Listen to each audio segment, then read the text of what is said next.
crowds gather for the first Lunar New Year fireworks above Victoria Harbour since 2019. The traditional fortune-telling at Chek Kung Temple in Sha Tin. And the Israeli military says it has discovered tunnels underneath the Gaza City headquarters of a UN agency.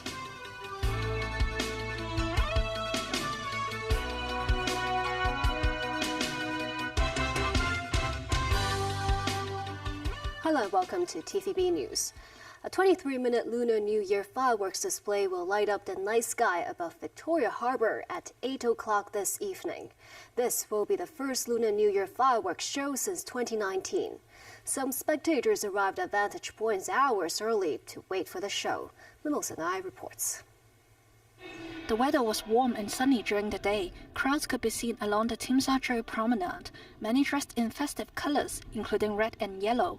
While the sunny weather attracted more people to stay outdoors, many came to the promenade from the same reason, to occupy a space for the Lunar New Year fireworks display this evening. This man, who brought along camera equipment, arrived at the scene at around 7 a.m. He believes the long waiting time is worthwhile, adding the weather will allow him to capture some good shots. Early birds were allowed to enter the center part of the promenade just before 5 p.m. Yeah, it's very crowded. We're just trying to find a spot to watch it. Maybe this could be the right spot, and I'm hoping to see the dragon somehow. I think just being with people and enjoying the moment. It's my first time to watch fireworks. I'm actually very looking forward to it. I've seen photos and videos of like the past events, so I think it's gonna be very good. So it's very easy to find your way around, to find like spaces to be, and it is places to like just, relax out the sun as well, because it is very hot today. This restaurant, which is near the promenade, enables customers to have a good view of the fireworks. The restaurant's manager said over 90% of the bookings were made by locals. He added they have reduced their prices by 20% this year. The Transport Department, meanwhile, reminds the public that train service on the East Rail Line will be extended tonight. The last train to Lo Hu from Admiralty Station will leave at 12:56 a.m., while the final train from Lo Hu to Admiralty will depart at 2:30 a.m. Meanwhile, the Lo Hu control point will extend its service until 2 a.m., and the Shenzhen Bayport will operate overnight. News 9, TVB News. Rural leaders made their annual visit to Chek Kung Temple in Sha Tin on the second day of the Lunar New Year. The annual tradition involves selecting a stick to predict the city's fortune in the year to come. So, what's in store for the city in the Year of the Dragon? Take a listen.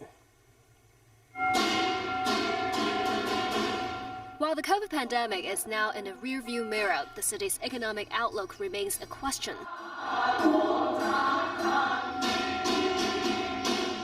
As part of Hong Kong's Lunar New Year tradition, Hung Yee Cook chairman Kenneth Lau drew fortune sticks for Hong Kong, but with 4 unsuccessful tries where multiple sticks fell out of the container. Lau managed to fetch 1 fortune stick on his 5th attempt. Stick number 15, which predicts an average year ahead. It's the 7th consecutive year a neutral stick was drawn for Hong Kong. The prophesying quatrain reads, holding an axe and entering a forest, looking for something not yet obtained, wasting good material and losing one's strength, offering oneself and waiting for the arrival of spring. Lau said the poem points to the public's wish for more precise measures to buoy Hong Kong's economy, which has weakened in the past few years, both in the stock and property markets.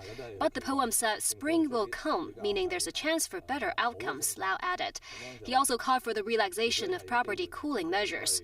A fortune teller interpreted the omen as a spiritual reminder to the government to have more caution and patience in its policy rollout.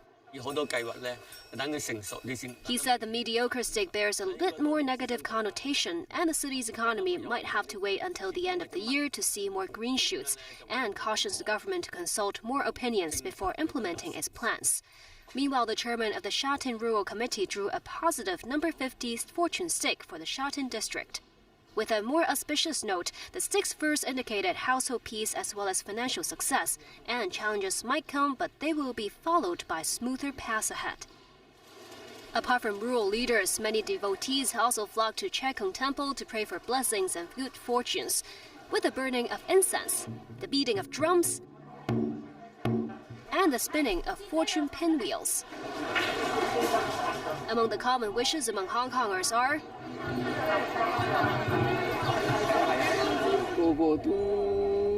earning more, a better economy, a higher salary, and something that can't be bought by money, health and well-being. Traditionally, Chinese families gather to have meals with auspicious dishes on the second day of the Lunar New Year. In a wet market in Wan Chai, only a few fishmongers and greengrocers were open this morning. Some vendors said business is worse than last year as more people have traveled to the mainland or abroad. And it's not just families that would have meals together to start the new year afresh, but employers and their staff too. They include this restaurant in Shenzhen, whose boss said even though the economic environment is not as good, he will carry on with this decades-long tradition with his staff. Financial Secretary Paul Chan today said Hong Kong's economy should be more stable in 2024 than last year. Chan will deliver his financial budget on February 28th. The city's property and stock markets have seen a decline. Financial Secretary Paul Chan, however, expects the economic environment to improve in the Year of the Dragon. Speaking on a radio program today, Chan said interest rate hikes have stopped and may start falling. The finance chief also said the city needs to rely on tourism and consumption to enhance economic growth. Meanwhile, Chan said most of the opinions received during public consultation were not in favor of massive relief measures, such as the consumption voucher scheme that the government rolled out in the past 3 years.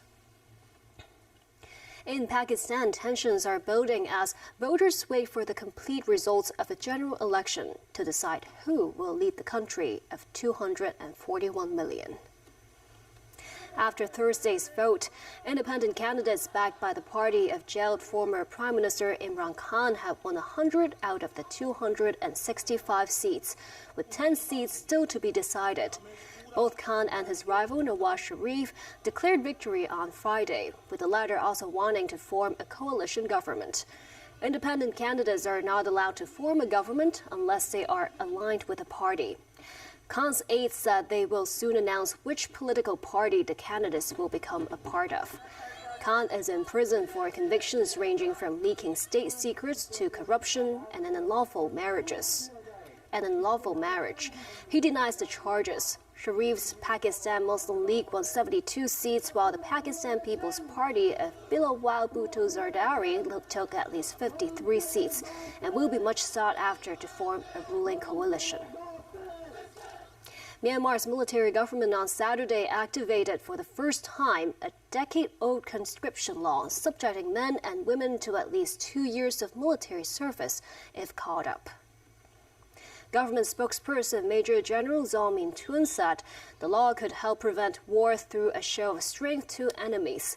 Observers say the move may be a sign that the army is struggling to contain armed resistance against its rule. Men aged 18 to 45 and women aged 18 to 35 can be drafted into the armed forces for 2 years, extendable to 5 years. The army has suffered recent setbacks. In October, a surprise offensive by an alliance of armed ethnic groups captured large parts of Myanmar's northeastern border with China in less than 3 months. The army faces resistance from pro-democracy forces and various ethnic minority armed groups. The international community is expressing grave concern over an Israeli plan for a ground attack on the southern Gaza city of Rafah. More than half of Gaza's 2.3 million people are sheltering in Rafah, where Israel says Hamas strongholds remain. Starvation and disease remain a major threat for hundreds of thousands of displaced people, officials say. Health authorities say close to 28,700 people have been killed since October 7th, when Palestinian groups led by Hamas raided Israel, resulting in the deaths of 1,200 people. Nasvi Karim has more. Crowds in Rafah gather around a car destroyed by an Israeli airstrike that killed 13 people, including 2 policemen. It was among several hits in the southernmost region of Gaza, with 11 people killed in the strike on a house.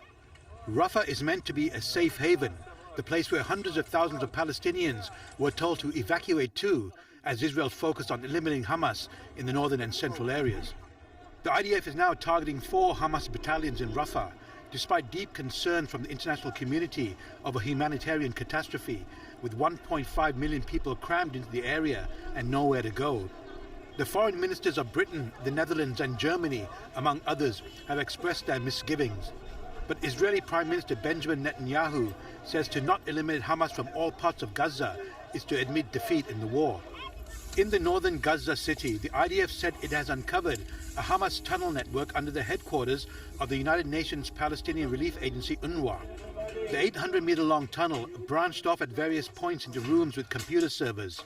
The IDF said Hamas used the facility as a command center. UNRWA has recently been defunded by some countries, including the US and UK, after Israel accused the agency of employing dozens of people involved in the October 7th attacks.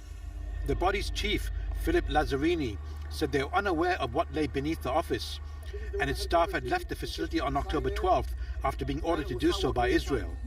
In Tel Aviv, the families of hostages still being held by Hamas gathered for their weekly rally, demanding action from the Israeli government to free their loved ones. Netanyahu has rejected the Hamas proposal for a lengthy truce in which all hostages would eventually be released. This woman, the mother of one hostage, said Netanyahu should take the courageous step to stop the fighting and withdraw from Gaza for the sake of the hostages. Meanwhile, the Turkish NGO behind the ill-fated 2010 Gaza flotilla said it was preparing a new seaborne journey to break the siege in Gaza and deliver humanitarian aid. At a press conference in Istanbul, Balut Yildirim of the charity group IHH said the NGO was buying ships and planned to sail by the end of March. In May 2010, Israeli commandos stormed the Mavi Marmara in international waters, leaving 9 Turks dead and dozens of activists wounded. 7 Israeli soldiers were wounded. Nazri Karim, TVB News. And still ahead. In Hungary, the president resigns over a sex abuse case pardon. The police chief says authorities will start installing 2,000 extra surveillance cameras as early as next month. And a look at how Chinese astronauts celebrate the Lunar New Year in orbit.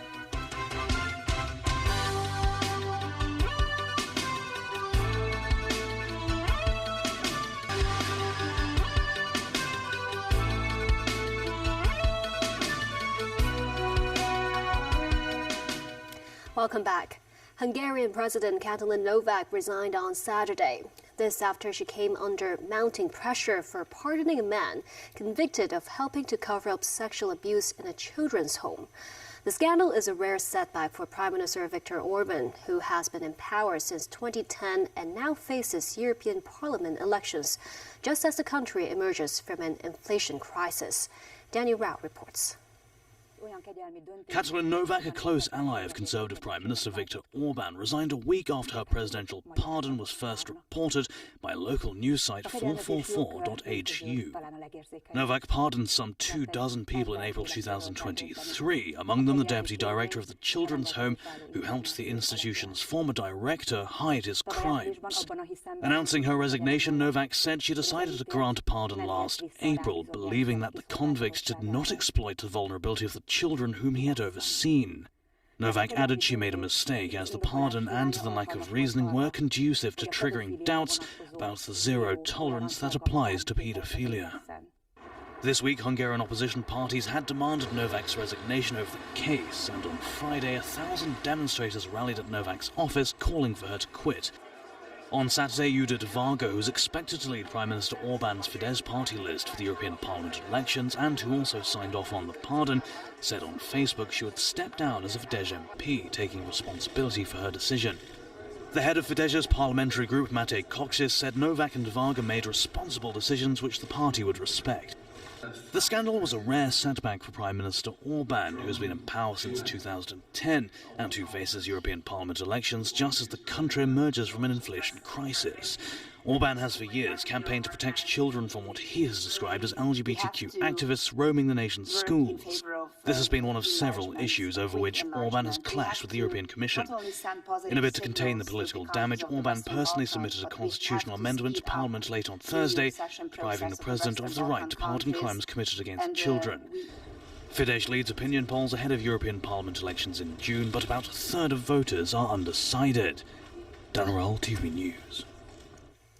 Polls opened in Helsinki on Sunday as Finland votes for either of two experienced politicians to be their next president. The next president's main task will be to steer the Nordic country's foreign and security policy, now that it is a member of NATO following Russia's invasion of Ukraine. Ex-Prime Minister Alexander Stubb on the center-right and former Foreign Minister Pekka Haavisto from the Green Left largely agree on Finland's foreign policy and security priorities. These include maintaining a hard line towards Moscow and Russia's current leadership, strengthening security ties with Washington, and the need to help Ukraine both militarily and at a civilian level. However, Haavisto is opposed to the permanent deployment of NATO troops on Finnish soil. The new president will replace Sauli Niinisto, who is retiring after two 6-year terms in which he earned the nickname the Putin Whisperer for his previous close ties with the Russian leader. Britain's King Charles on Saturday expressed gratitude to well-wishers following his cancer diagnosis. It was his first public comment since Buckingham Palace announced he would postpone some engagements to undergo treatment. In a statement, Charles expressed his most heartfelt thanks for the many messages of support and good wishes he has received in recent days. As all those who have been affected by cancer will know, such kind thoughts are the greatest comfort and encouragement, the 75-year-old monarch said. The king said it was heartening to hear how his diagnosis had helped to shine a light on the organizations that support cancer patients in Britain and elsewhere. The palace has not given any details of his condition other than to say it was not prostate cancer. Back locally, Commissioner of Police Raymond Siu said the first batch of 2,000 additional surveillance cameras will be installed across the city next month at the earliest. Siu added he does not rule out the use of facial recognition technology in surveillance networks in future. The first 615 cameras will likely be placed on lamp poles and government premises. Siu said all 2,000 devices are expected to be installed by the end of this year to combat crime and safeguard national security. Siu said Singapore's Eye in the Sky network boasts some 90,000 CCTV cameras, and the city-state is set to have more than 200,000 cameras installed by 2030. As to how long the surveillance footage would be kept, the police chief said authorities will take reference from practices around the world. Siu also said the pilot scheme that allowed police to patrol buses in the West Kowloon district ended last month, but they will consider expanding the practice to other districts. Shenzhou 17 taikonauts celebrated Lunar New Year in orbit. The three Shenzhou 17 taikonauts, Tang Hongbo, Tang Shenjie, and Jiang Xinlin, decorated the Tiangong space station with Fai Chun, a traditional Chinese New Year decoration with auspicious wording. The trio then ate their festive meal, including dumplings. This is the third time that Chinese taikonauts have spent the festival in the space station. And that's the news. Thank you for watching.